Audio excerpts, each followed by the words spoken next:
Yes. Yeah, I just wanted to sort of double down and follow up Nick Bell from the Chief Executive of the Society of Occupational Medicine.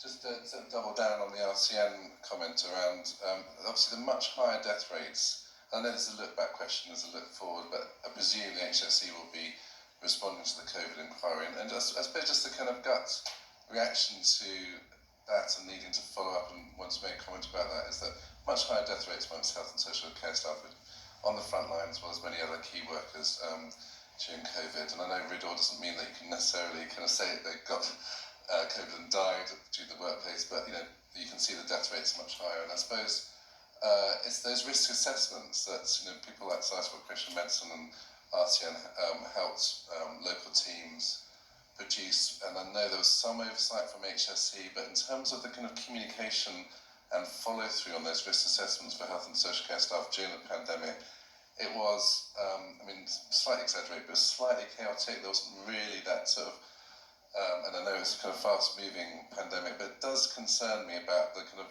variation in risk assessments that different NHS social care organisations had in place, obviously the lack of capacity on things like occupational health, and there needs to be investment in occupational health to ensure there's capacity to produce those quality risk assessments. So I suppose my question is mainly about the response HSE is going to do for that COVID inquiry, particularly on how risk assessments were developed and there was oversight, regulatory oversight of those risk assessments. Because if there had been better risk assessments and approach and understanding of the hierarchy of controls with a kind of much more coherent view in terms of PP, which again was fast moving with the evidence coming through, but it didn't feel right.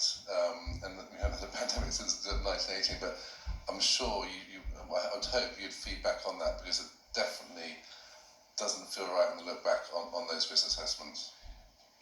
Interesting points. I think the public inquiry will be taking and structuring itself in the way that it chooses to do, and obviously if we're called to give evidence, we will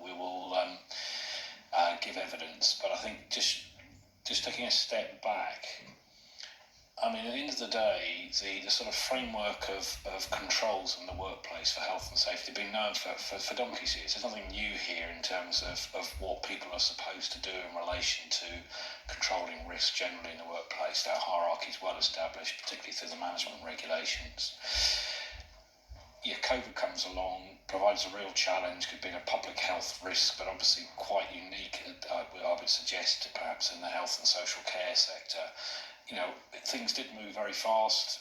We were grappling with all sorts of issues across all sorts of sectors. It's not just health and social care, variety of problems. And I think alongside that, we had to get about 2,500 people from being an office-based organisation to functioning from home. And I'm sure all of you had the same challenges for your organisations.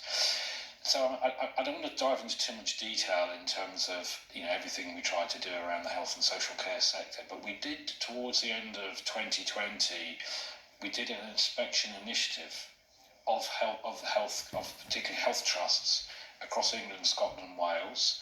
Interesting findings. I don't think I want to go through them all, but we did produce a summary report. We actually shared that obviously with the employers and with the trade unions who represent workers in the health and social sector, and it did bring out some of these issues that you've mentioned in terms of understanding of risk assessment, understanding of the hierarchy of control.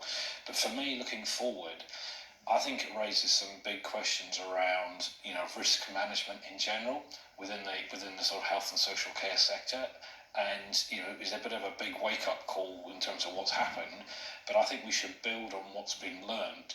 And certainly it opened a lot of doors to different stakeholders that we hadn't really worked with for some period, or we didn't even know existed, to try and drive change, in terms of improving the way risk is managed in the health and social care sector. It's a big challenge.